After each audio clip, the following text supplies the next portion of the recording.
This is going to be my Throwback Thursday video for July of 2013. This is where I go back and check out the favorites that I had 2 years ago and see if I've used them up, if I've replaced them with something, or if they're still a favorite item. Sometimes you see products mentioned in a favorites video and then nobody ever talks about them again. So the first item that I mentioned was the L'Oreal True Match foundation, and I was mixing that with the Revlon Color Stay, and my shade was Sand Beige. So the Revlon Color Stay was a little bit too dark, but I absolutely love that foundation. The L'Oreal True Match, not so much. That one wasn't one of my favorites. But the product that's actually replaced any of my drugstore foundations is the Pond's Luminous Finish BB Cream. I have the shade Light. It actually only has 2 shades. I think there's Light and Medium.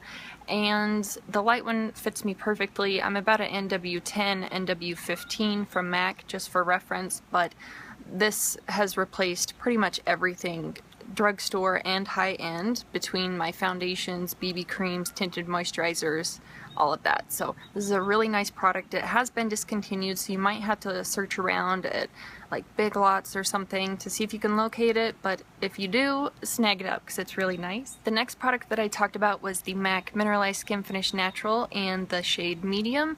I had actually picked that up from a CCO, and obviously I don't have medium skin tone, so it was a little bit dark for me, so I would use it around the perimeter of my face, kind of in place of a bronzer.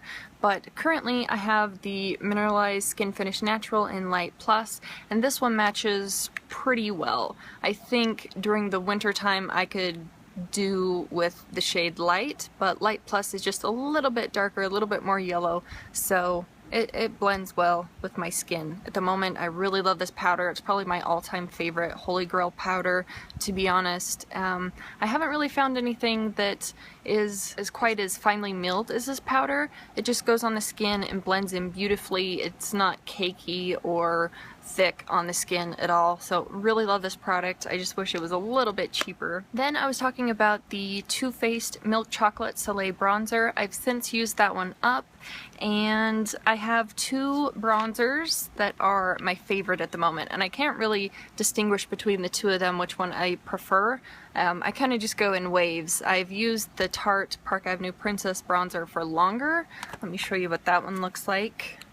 That is it there. I've probably had 2 or 3 of these. This one does have a little bit of shimmer to it, but if you have a light skin tone, it works beautifully. I think that little hint of shimmer just allows it to blend a little bit easier on the skin. So that is Park Avenue Princess right there.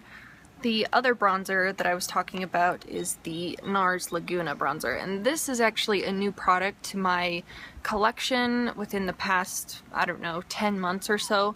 I just picked this up during the VIB sale in November, and I just barely hit pan on it. So that is the bronzer there. And this one and the Tarte one are pretty similar in tone. I think you could go with either one and you would be satisfied with either one. This is the Tarte one, and then this is the NARS Laguna. I think the Tarte one might be a smidgen more warm on the skin, but they both blend beautifully, especially for light skin tones. So those are my new favorite bronzers at the moment. If you have light skin, I really do recommend the milk chocolate version of the Too Faced bronzer. Next up was the NARS blush in Orgasm, and this is actually the blush that's been in my collection for the longest. So this is the NARS Orgasm blush. If you look closely, I have a little teeny fleck of pan right in the center. I need to use this more because I want to have a larger area of pan by the end of the year. That is Orgasm on the back of my hand there, and you can see it kind of has a light golden sheen to it. It's not really necessary to wear a highlighter with this, but you know, you can if you want to. Then I mentioned the Maybelline Dream Lumi Concealer in the shade Nude, and I don't have that one anymore. I have the one in Radiant, but I just barely finished this off. It's just a clicky concealer pen. I really like these. I like the consistency of the concealer themselves, but there's just so little product in these that unless I'm couponing and I can get a couple dollars discount on these, I usually don't pick them up. But I really do recommend these if you're looking for a nice easy concealer, especially for underneath the eyes and for brightening. I mentioned the e.l.f. matte lipstick in the shade Natural. That was a really light, kind of nudie pink shade. I loved that one. I finished that one off. I don't have that one anymore, obviously, to show you, but I do have two other ones. And the two that I have Coral. This is Coral right here, and then this is Tea Rose. I absolutely love the Tea Rose one.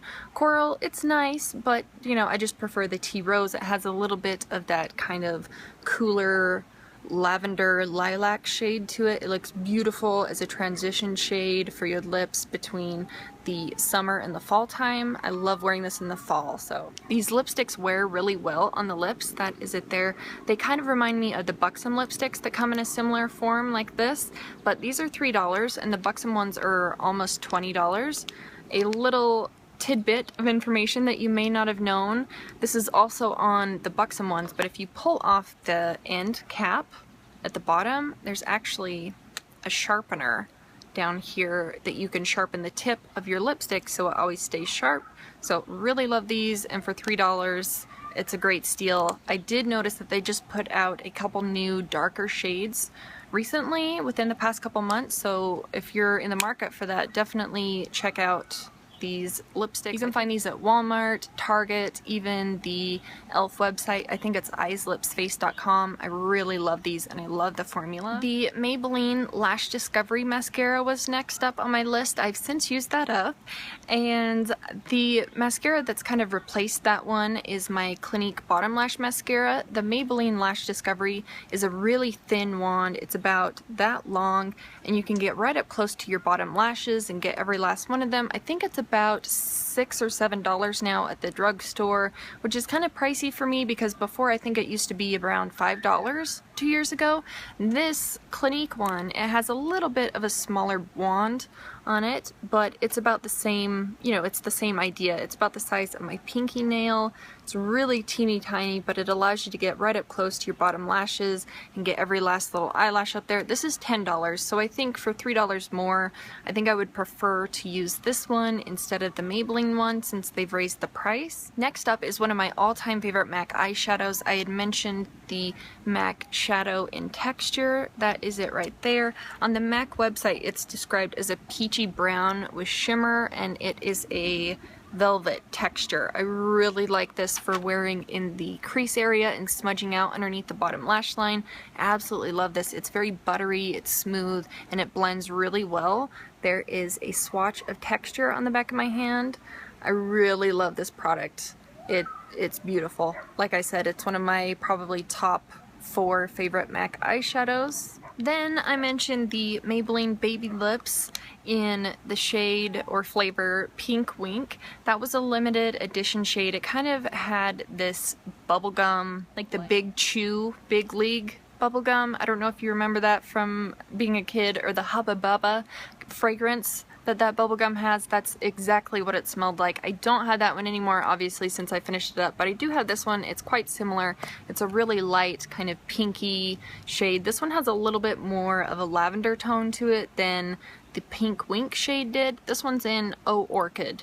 This was just released as part of the new Maybelline Rebel Bloom, I think it's Rebel Bloom collection, but there is a little swatch of it there. These are really nice for a little bit of hydration, a tinted moisturizer kind of on your lips, and you know, it's a sheer wash of color, but it does add a little bit of color, and I think it's really nice to apply without a mirror. So this is lovely. Any of the baby lips, in my opinion, are a great product. And finally, I mentioned the Lush Gorilla Perfume Solid in Vanillary, and I've since used that one up. That is one of my all-time favorite fragrances from Lush. It smells amazing, but it had little vanilla bean granules in it since it was a solid, so you had to be really careful when you applied it to like your wrist or along your neck or something, because if you're not careful, then you'd have little black flecks of the vanilla bean granules on your skin. So the only perfume that I have in my collection right now that has a sort of vanilla fragrance to it is the Kat Von D Saint perfume. And sadly, this one has been discontinued as well, but I just heard on Instagram that she is going to re-release her perfume. She had Saint and Sinner and Poetica. I'm crossing my fingers that she re-releases Saint. Oh my goodness, it smells so good. I got the notes from online for you. So the top notes of this is Mirabelle Plum and Juicy Mandarin. Then it said it has a heart that hides tiara, caramel and jasmine, while a base features creamy vanilla, musk, and warm sandalwood. It smells delicious. If you have a chance to get your hands on this, definitely pick it up, and if she re-releases it, definitely check it out in the future from Sephora. So anyway, that is it for my favorites from 2 years ago. Thank you so much for watching, and I will see you in the next one.